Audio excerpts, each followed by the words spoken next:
하나님이 우리에게 믿음을 더하여 주시옵소서. 찬송가 214장으로 하나님께 찬송 올려드리겠습니다.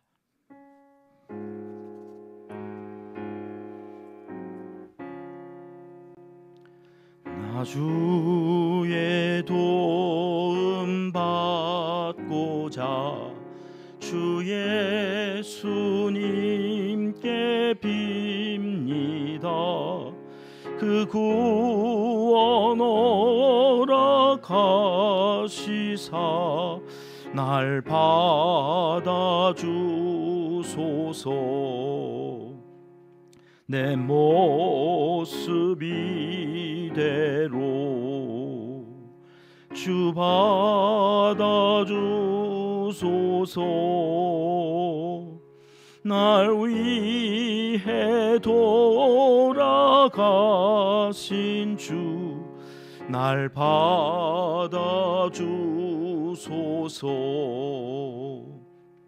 큰 죄에 빠져 영죽을 날 위해 피 흘렸으니 주 형상대로 빚으사 날 받아주소서.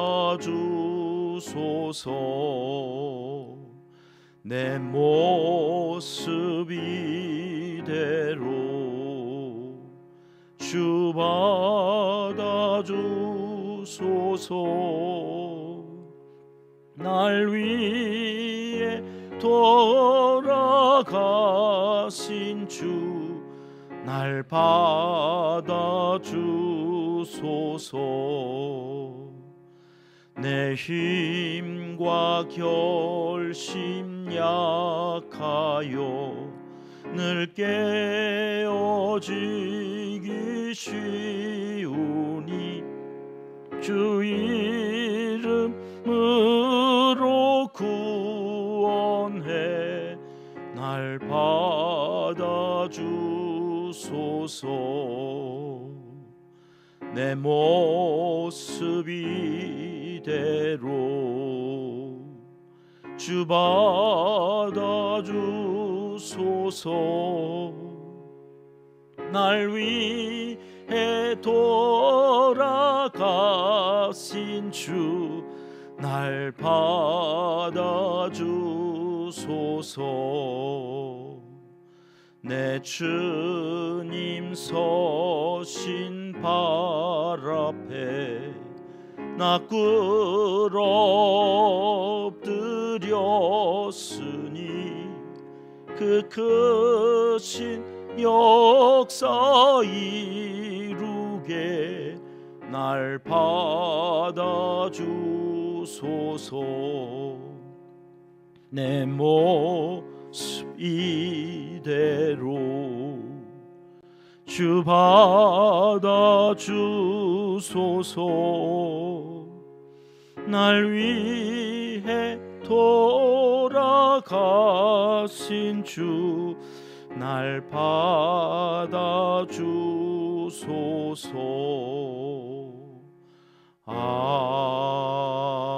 아멘. 이 새벽 주시는 하나님의 말씀은 역대하 25장 말씀입니다. 1절 말씀 함께 읽겠습니다. 아마샤가 왕위에 오를 때에 나이가 25세라 예루살렘에서 29년 동안 다스리니라. 그의 어머니의 이름은 여호앗단이요 예루살렘 사람이더라. 아멘. 신앙생활하면서 갖는 꿈이 있습니다. 바람이 있습니다. 한결같음, 처음의 마음 그대로 끝까지 주님을 사랑하며 살아갈 수 있다면 그것처럼 복된 일이 또 어디 있겠습니까? 늘 항상. 오늘 만나볼 아마샤라는 왕이 그렇습니다. 우리 1절 말씀해 보니까 25세 왕이 되어서 예루살렘에서 29년 동안 다스렸더라. 그러면서 여전히 어머니에 대한 말이 나오죠. 어머니가 참 중요해요. 예루살렘 사람이더라 하는 말은 다윗의 정통성을 가진 신앙 교육을 시킨 어머니가 아마샤의 어머니였다 하는 거죠. 어머니가 행복해야 합니다. 어머니는 무조건 행복해야 되는 사람입니다. 그래야 자녀들에게 그것이 그대로 물려져 가기 때문입니다. 그런 아마샤에 대한 성경의 평가는 어떠했을까요? 2절 말씀 우리 같이 읽어볼게요. 시작. 아마샤가 여호와께서 보시기에 정직하게 행하기는 하였으나 온전한 마음으로 행하지 아니하였더라. 여러 번 말씀드렸죠. 하나님께 그러나가 붙으면 이처럼 은혜로운 말씀이 없어요. 근데 인간에게 그러나가 오면 이게 참 D가 안 좋다는 거예요. 앞에는 좋은데 그러나가 붙으면 항상 안 좋아요. 여기 아마샤도 앞에만 딱 돼 있으면 얼마나 좋을까요? 이 왕은 하나님 보시기에 정직하게 행했습니다.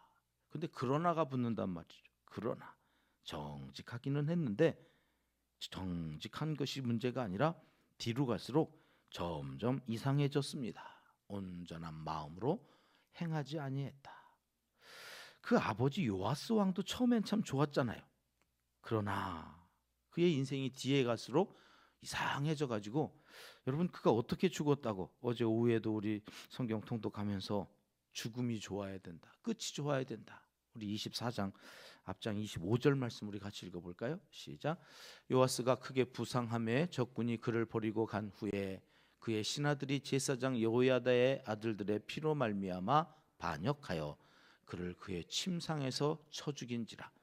다윗성에 장사하였으나 왕들의 묘실에는 장사하지 아니하였더라. 신하들에 의해서 죽어요. 전쟁에 나가서 죽으면 차라리 영예롭기라도 하잖아요. 요아스가 전쟁 나라를 구하다가 죽었어요. 그럼 영웅이 되는 건데 거기서는 안 죽어요. 부상만 당하고 와가지고는 신하들한테 죽어요. 여러분 이게 저주죠. 이게 전장에서 안 죽고 하나님이 전장에서 죽이지 않으신 거예요. 와서 신하들에 의해서 죽임을 당한다. 비참한 최후를 맞고 그 뒤를 이어서 이제 그의 아들 아마샤가 왕이 되었다는 거죠. 근데 그가 초기에는 정직하게 행하였다고 하는데 그랬더니 어떻게 됐다는지 3절에 보니까 그의 나라가 굳게 섰다. 그럼 이게 공식이에요. 공식. 하나님 앞에서 정직하게 행하면 하나님이 그를 지켜주시고 그의 나라를 굳게 세워요.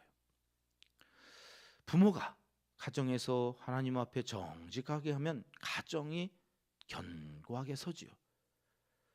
사업을 하면 사업이 잘 될 거고, 직장 생활을 하면 뭐 승승장구하는 거죠. 여기저기서 데려가려고 스카우트 해가고, 그러니 점점 잘 되어져 가요. 하나님 앞에 서면 그렇게 하나님께서 하신다는 말씀이 10왕 가운데 계속 이어지는 말씀이에요. 그 나라가 굳게 서는 것, 그것은 하나님 앞에서 정직하게 행했기 때문이다. 하나님 의지하고 하나님 보시기에 좋은 모습으로 살아갈 이유가 하나님께서 함께 하실 때에 그때가 복이 임하는 때이기 때문에 그렇습니다. 그래서 왕의 권위가 세워졌어요. 그래서 그가 한 일이 뭐래요? 하반절에 보니까 그의 부왕을 죽인 신하들을 죽였대요. 그렇죠, 여러분. 내 아버지를 죽인 놈들이 지금 내 옆에서 신하로 있다면 데리고 가겠습니까? 죽이지요. 근데 여러분 여기서 깜짝 놀란 한 가지 사실이 이거예요. 신하들에 의해서 죽었다. 모반이 일어난 거잖아요. 반역이 일어나요. 북이스라엘도 반역이 일어났고 보니까 남유다도 반역이 일어나서 죽여요. 그런데 이상한 것은 북이스라엘은 그래서 신하들이 왕을 죽이면 그 악한 왕을 죽이고 누가 왕이 되느냐면 쿠데타를 일으킨 그 신하가 왕이 되어야 돼요. 저거 마음에 안 들어서 내가 반역을 해서 죽인 다음에는 내가 왕이 돼요. 그래서 북이스라엘은 계속 왕조가 바뀌는 거예요. 근데 이 남유다도 똑같이 반역을 일어났는데 이 신하들은 왕을 악해가지고 죽여놓고는 누구를 왕으로 세워요? 그 악한 왕의 아들을 왕으로 세워요. 여러분 이게 무슨 얘기인지 아셔야 되는데, 그러면 무슨 일이 일어날 줄을 알아요? 내가 왕을 죽였어요. 그리고 그 아들을 왕으로 세워요. 그럼 나는 어떻게 될까요? 여기 이대로 해요. 그 부왕을 죽인 신하들을 죽이는 거예요. 내가 추대해서 왕으로 삼았는데 그 왕이 나를 죽일 거예요. 왜요? 내가 아버지를 죽인 거를 알면 가만히 있을 왕이 어디 있어요? 죽이죠. 근데 그걸 알면서도 왕의 아들로 왕을 삼아요. 지가 죽을 줄 알면서. 이게 여러분 이게 이해되십니까? 상식적으로 이게 말이 안 되는 일이 지금 남유다에는 여러 번 반복돼요. 이제 아마셔도 그렇게 돼요. 아마셔도 내일 우리가 살펴볼 건데 보니까 아마셔도 신하들에 의해서 죽거든요. 그러면 그 죽인 신하가 왕이 되어야 되잖아요. 저놈 나쁜 놈이라 죽이면 그래서 죽인 건데. 근데 북이스라엘은 그렇게 흘러가면서 왕조가 바뀌는데 남유다는 왕조가 안 바뀌어요. 왜 그렇게 될까요? 하나님이 다윗의 등불을 끄지 않겠다고 약속하셔서. 신기한 일이 자꾸 일어나는 거예요. 신기한 일이. 지가 죽을 줄 알면서 왕의 아들을 왕으로 삼아서 결국 저렇게 죽어나가는 남유다의 이 역사를 도무지 인간의 상식으로는 이해할 수가 없는 거죠. 근데 하나님이 약속하신 일을 하나님이 이루어 가시는 거예요. 그래서 참 신기하다. 어떻게 이런 일들이 일어났을까? 그 옆에서 나는 언제 죽을지 모르는 그 인생을 살아갈 줄을 뻔히 알면서 이런 신기한 일들이 남유다에 계속 일어난다는 거예요. 하나님이 하신다.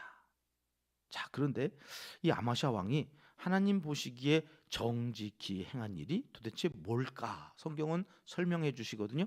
4절 말씀 우리 같이 읽어보겠습니다. 시작. 그들의 자녀들은 죽이지 아니하였으니 이는 모세 율법책에 기록된 대로 함이라. 상반절만 보는데요. 신하들을 죽이는데 이 신하들은 역적이죠. 말하면 역적. 왕을 죽인 역적이니까 여러분 사극 같은 걸 보면 역적은 몇 대를 멸해야 돼요? 3대를 멸해야 돼요. 그렇다 사극을 보면 대개 그 역적으로 몰려서 죽는 사람들이 진짜 역적이 아닐 때가 참 많아요. 괘씸죄에 걸려가지고 그래가지고 역적으로 모는 거죠. 역적으로 저것들이 왕을 시해하려고 그랬습니다. 막 이래가지고 이 정쟁에 휘말리면서 그래서 힘이 없으면 여론에 밀리면 그래서 죽는 거거든요. 그러면 이 억울하게 죽은 그 자녀손들을 남겨두면 후환이 두려운 거예요. 그러니까 몇 대를 멸해야 된다고 그런 거냐면 3대를 멸해서 후환을 없애버리려고 그랬던 거죠. 그러니까 옛날 고대는 다 그런 식이에요. 역적, 모반한 왕을 죽이려 한 모든 가문을 멸해버려요. 3대를 멸해요. 그런데 여기 아마샤가 어떻게 했다는 거예요? 신하만 죽여요. 자녀들은 죽이지 않아요. 왜 그랬나? 다 그렇게 하지 않는데 왜 이 아마샤는 그렇게 했다고 그러느냐? 오늘 말씀해 보니까 모세의 율법책에 기록되어진 대로 했다. 말씀대로 한 거예요. 내 마음은 죽이고 싶었지만 하나님이 죽이지 말라고 그러셨어. 도대체 이 모세의 율법책이 뭘까? 이 신명기거든요. 신명기 24장 16절 말씀 우리 같이 읽어봅니다. 시작. 아버지는 그 자식들로 말미암아 죽임을 당하지 않을 것이요 자식들은 그 아버지로 말미암아 죽임을 당하지 않을 것이니 각 사람은 자기 죄로 말미암아 죽임을 당할 것이니라. 하나님의 말씀 이 신명기는요 가나안 들어오기 전에 준 거잖아요. 가나안 들어오기도 전에 하나님께서는 이미 왕정 시대에 이런 일들이 있을 줄을 알고 말씀하신 것처럼 아버지의 죄는 아버지만 짓고 죽어 각 사람은 다 자기 죄로 말미암아 죽지 아버지 때문에 자식을 죽이지 말아라. 이 말씀 때문에 아마샤가 아버지를 죽인 신하들만 죽여요. 그리고 그 자식들은 살려두었다. 이게 하나님 보시기에 참 정직했다 이렇게 하시는 거죠. 그렇구나.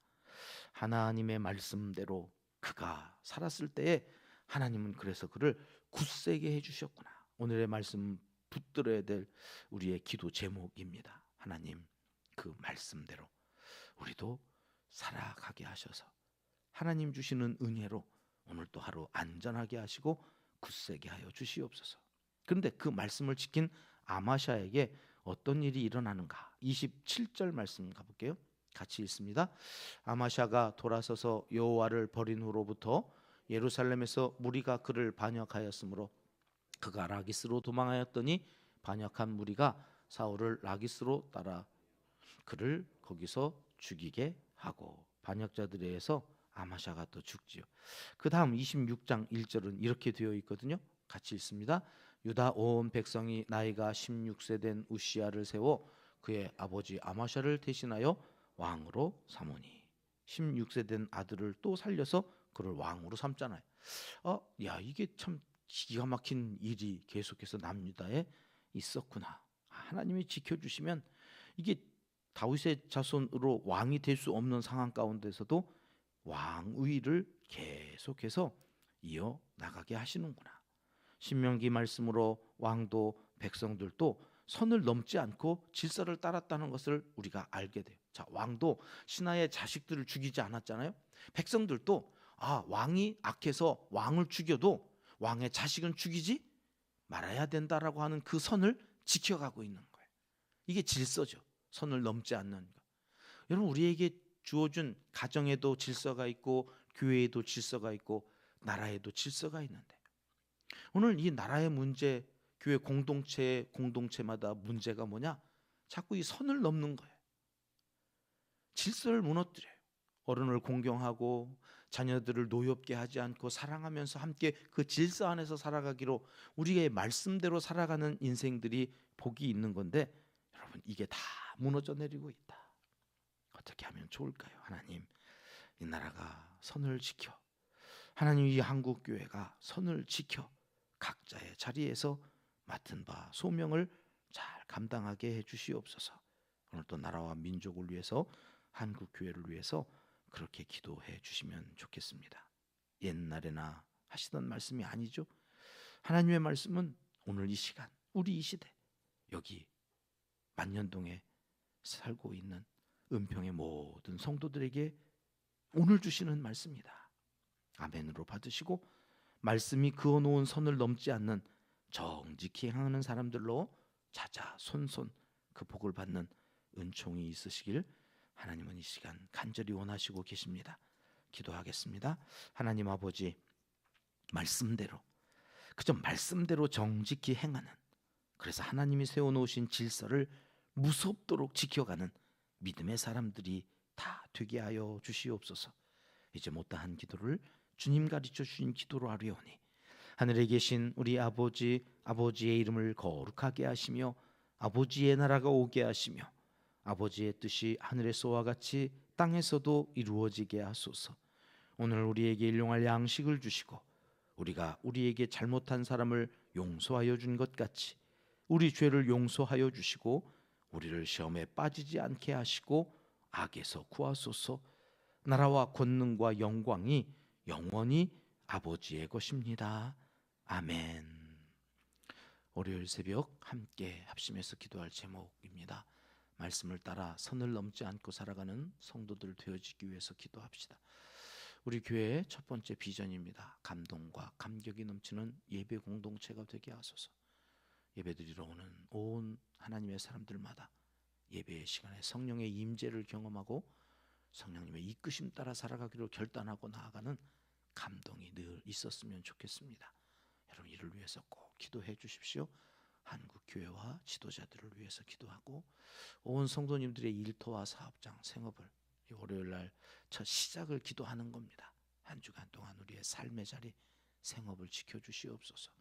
이름을 한 번씩만 불러주십시오. 케냐의 박흥순 선교사님 가정과 우간다 이광국 선교사님의 가정 사역을 위해서, 둔산 소망교회 강덕재 목사님, 화평한교회 새사라 목사님을 위해서 기도해 주십시오. 이재민들과 환우들을 위해서. 7번째 기도 제목이 하나 더 붙었는데요. 다윗이나, 여기 다윗과 하지 않고 다윗이나 한 것은, 다윗은 믿는 자를 이야기하는 거예요. 하나님을 믿는 대통령이 됐으면 좋겠습니다. 그러나 거기에 사람이 없다면 고레스와 같은, 고레스는 하나님을 믿지는 않았지만 하나님을 경외한 사람입니다. 하나님을 두려워하는, 하나님을 생각하며 그 앞에서 이 민족, 이 나라를 이끌어갈 대통령과 그 주변의 위정자들 간신히 꼬이지 않게 하시고 충정 어린 마음으로 대통령 되도록 잘 보좌할 수 있는 위정자들을 위해서 이 새벽에도 기도해 주시기 바랍니다. 함께 합심해서 기도하겠습니다.